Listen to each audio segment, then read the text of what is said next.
When is death? It's uncertain. Will investing work for you? It's uncertain. Will you win a fight? It's uncertain.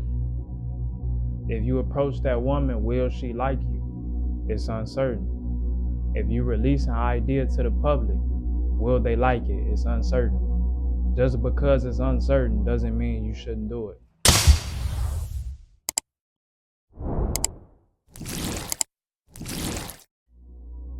Let's get straight into the video. Embracing uncertainty is the door to freedom. Now let's think about freedom. Freedom is the release from all constraints that's holding you back from doing what you want to do. So that could be anything. That could be fear. That could be your parents controlling your life. That can be uncertainty holding you back because you don't know exactly what will happen, so you don't do it. And therefore, you make no real progress. So what are some of the problems with not embracing uncertainty? One, as I just talked about, it holds you back from doing or feeling free to do what you want. Another problem, your growth is sabotaged by your hesitation. When you hesitate, that's when the gap between your free self, your best self, and the person you are now grows bigger. Because you miss opportunities when you hesitate. You miss chances at experience and knowledge when you hesitate to do what you know you should be doing. Another problem is now that you allow your fear of uncertainty to control you, now there is an external master, and you are no longer the master of yourself. In order for anything to work, in order for you to create anything that you want, you have to be an internal master. You have to control yourself from the inside out, control your reality from the inside out, not from the outside in. So like I said, if you have this fear of uncertainty and you allow it to hold you back, you now have an external master and you are now a slave to things uncertain, which that's what freedom is. Freedom is uncertainty. Freedom is full of nothing but uncertainty. So I want to talk about this finding that I read the other day in the book, The Psychology of Money by Morgan Housel. And it talks about this psychologist from the University of Michigan. His name is Angus Campbell. And Angus Campbell, he wanted to know what makes people happy instead of most psychologists in the history of psychology, which is what makes people unhappy. He wants to know what makes people happy. And of course, anybody that's thinking about that, you'll see that it's very objective. What makes one person happy may not make the next person happy. But there is a common denominator of happiness, a universal happiness, and that is control over your life. When you feel that you have control over your life, you are more likely, that's a more dependable predictor of of your happiness and your well-being, of how much control you have over your life. People may be making millions of dollars, but they have very little control over what they can do and what they can't do, and in what time frame, what deadlines, and all of that. So therefore, they're still unhappy, even with millions of dollars. So it's like driving a car. When you take control of the car, right, you know your destination, but what's uncertain is the roads that you're going to have to take and the things that's going to come up on your way to the destination. But does that influence you to not keep going towards your destination? That's what a problem is. So now someone externally is controlling you. But you have to embrace the uncertainty, because the uncertainty unlocks the world for you. In order to get to that destination, you have to be willing to deal with the consequences. You have to be willing to deal with the outcomes of the things that you do on the way to get where you're going. So we have to take control of the car, but be confident that no matter what turn we have to make, what direction we have to change and go into, we will make it to our destination in the end, regardless of all the things that come about and that will come about on the journey. Now, let's talk about the benefits of embracing uncertainty. When you embrace uncertainty, that is where your most substantial amount of growth will come from. Uncertainty, running towards or being comfortable with being uncomfortable. When I started putting myself in situations that I was extremely uncomfortable with, that's when I saw the most growth, because that's where growth is stimulated by challenge and overcoming challenge. So even if I was uncomfortable with the situation, and even if the situation didn't turn out how I wanted it to turn out, it turned out the complete opposite, I still grew from it because I learned from the experience itself. And I didn't allow my fears or my second guessing to stop me from doing what I wanted to do.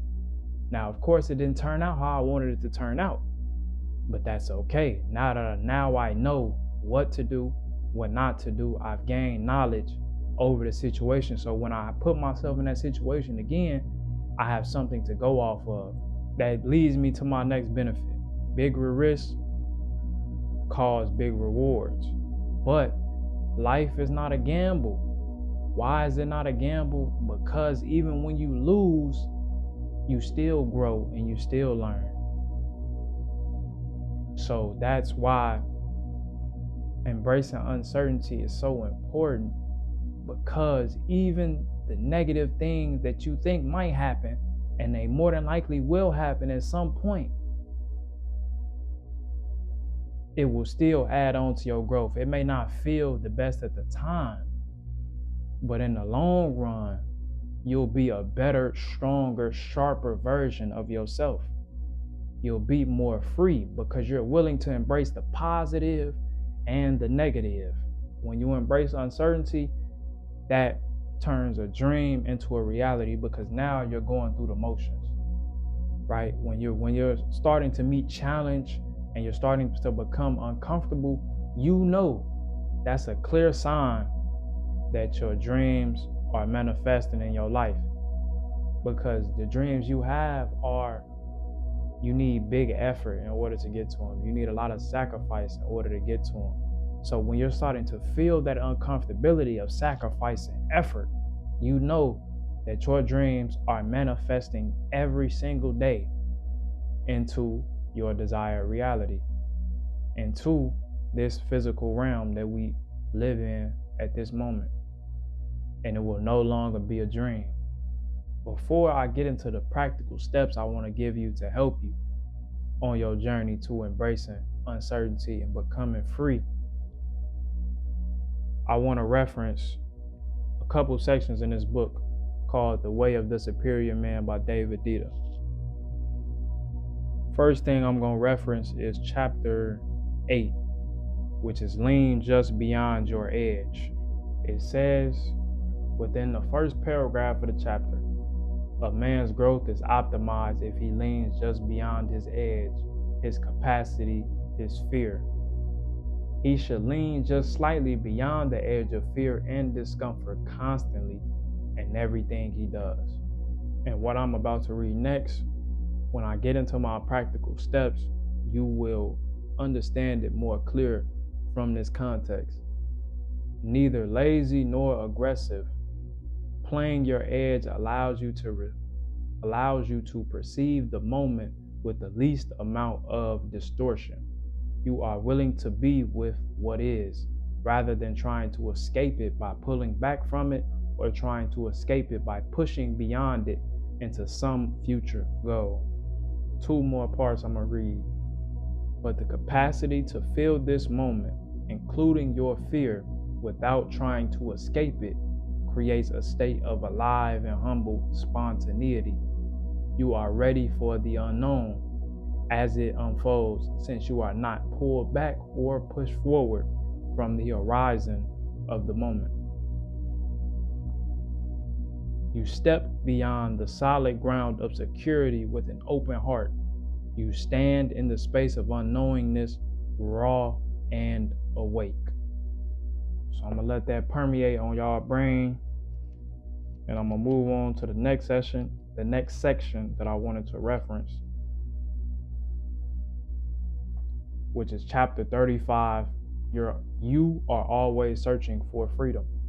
Okay, so a little further in the chapter, it states war, which is motivated by the desire for freedom, is a quintessential masculine pursuit.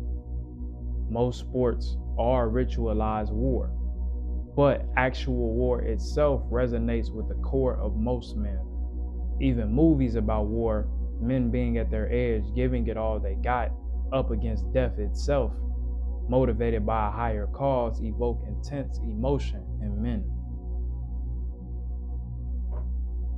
The same capacity to face death is necessary for spiritual freedom.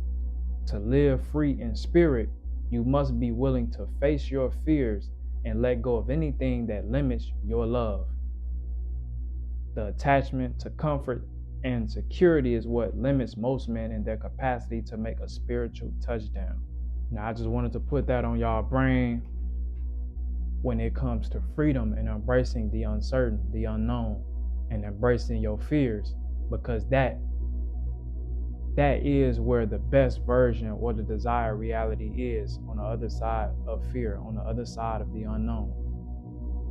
So I will leave you guys with practical steps that will help you along your journey. 1, if you are afraid of something, act and explore that fear.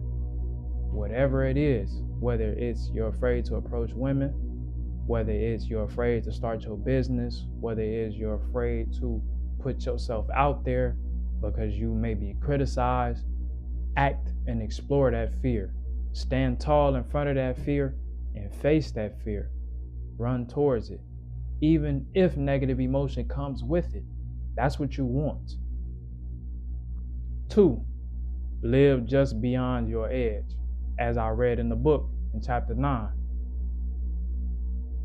Live just beyond your edge. Just beyond your edge is to the point where it's uncomfortable, but it's not extremely stressful. So you're growing, but you're not tearing yourself down in the growth. So there's 2 routes that most people usually take. That's to shy away from your edge or your fears or being uncomfortable. Another way is trying to escape uncomfortability and your fears by going far beyond your edge. But that is where immense stress will come. So you won't be able to enjoy the process or the growth because you'll be so stressed out that you're so far ahead of yourself. You're so far ahead of your capabilities. The last step I want to give you is to patiently execute your plans. Pay great attention to the process and not the outcome. Patiently find the process, find the plan, and patiently execute every day the contents of that plan. And focus on the execution and not the outcome. Freedom is when you can be good with it or without it. You don't get into trading to make money. You get into trading to learn a skill to make money. Once you start focusing on the money, you now lose the true knowledge and the true digestion of the game that you're playing, of the process of what it takes to get to the money. The money is just an extra, a reward for patiently executing and trusting the process. So in whatever you do, whatever is your passion, whatever skills you want to learn, focus on the process and the execution and not the outcome. And that is all I got for y'all in this video. I hope y'all enjoy. I hope y'all learned something. And I hope that I made you, or at least empowered you, to become a better version of yourself. And that's it for this video. I'm wishing y'all peace, blessings, prosperity, all that good stuff. And tap in with me in the next video. Let's get to it.